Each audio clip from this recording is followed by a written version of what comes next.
Hello everyone, welcome to Administrative Law Lectures. This video is in continuation of the Administrative Law video in the part 1. Here, we'll cover the causes and the reasons for the growth of administrative law, definitions of administrative law, and the scope of administrative law. Causes and the reasons for growth of administrative law. They are the adoption of the concept of a welfare state. As the states changed their nature from laissez-faire to that of a welfare state, government activities increased, and thus the need to regulate the same. Thus, this branch of law developed. The inadequacy of legislature. The legislature has no time to legislate upon the day-to-day ever-changing needs of the society. Even if it does, the lengthy and time-taking legislating procedure would render the rules so legislated of no use, as the needs would have changed by the time the rule is implemented. Thus, the executive is given the power to legislate and use its discretionary powers. Consequently, when powers are given, there arises a need to regulate the same. The inefficiency of judiciary. The judicial procedure of adjudicating matters is very slow, costly, complex, and formal. Furthermore, there are so many cases already lined up that speedy disposal of suits is not possible, even for very important matters. Hence, the need for tribunals arose. Technicalities. The important problems could not be solved by mere literally interpreting the provisions of some statutes, but required consideration of various other factors and the technical knowledge of the subject matter. It could not be done by the ordinary courts of law. Therefore, industrial tribunals and the labor courts were established, which possessed the techniques and the expertise to handle these complex problems. Scope for the experiment. As administrative law is not a codified law, there is a scope of modifying it as per the requirement of the state machinery. Hence, it is more flexible.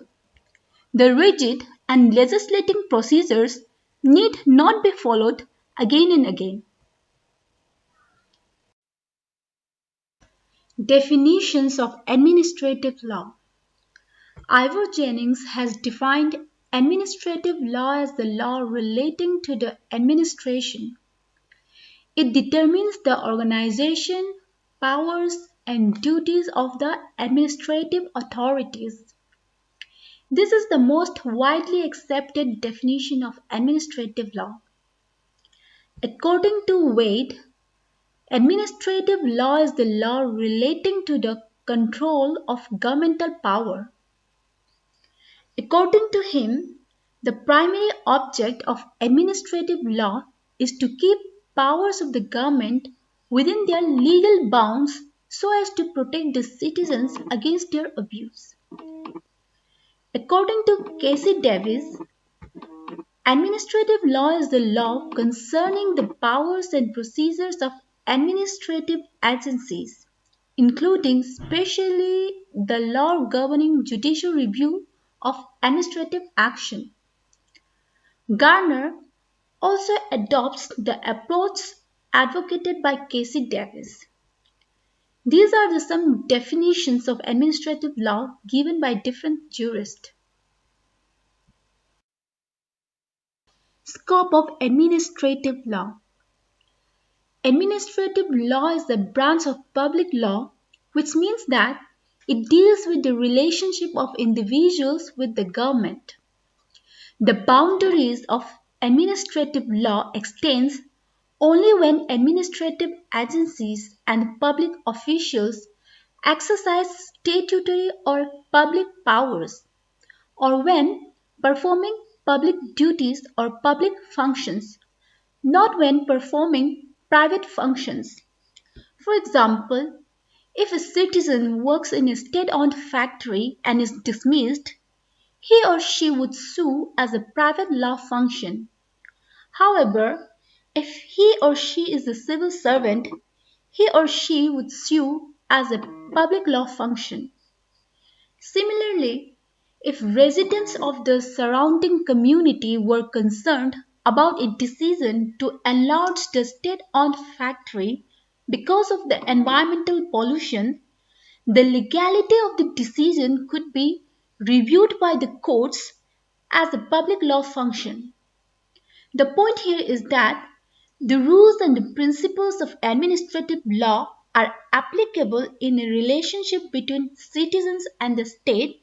They do not extend to cases where the nature of the relationship is characterized by a private law functions. Procedures.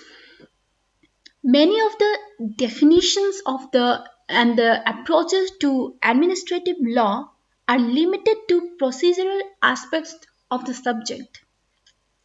It is primarily concerned with the official actions and the procedures and puts in place a control mechanism by which administrative agencies stay within bounds.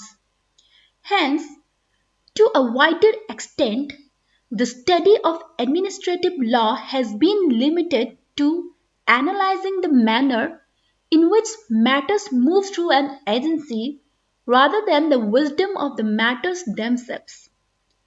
With respect to judicial review, the basic question asked is not whether a particular decision is right or whether the judge or the minister or officials have come to a different decision.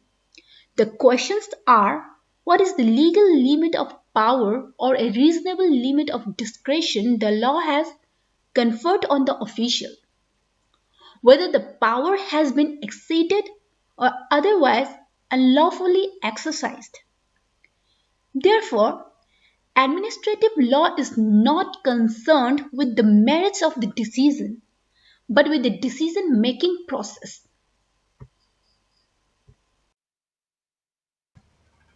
Conclusion. Administrative law is the law governing the executive to regulate its functioning and to protect the common citizenry from any abuse of powers exercised by the executive or any of its instrumentalities.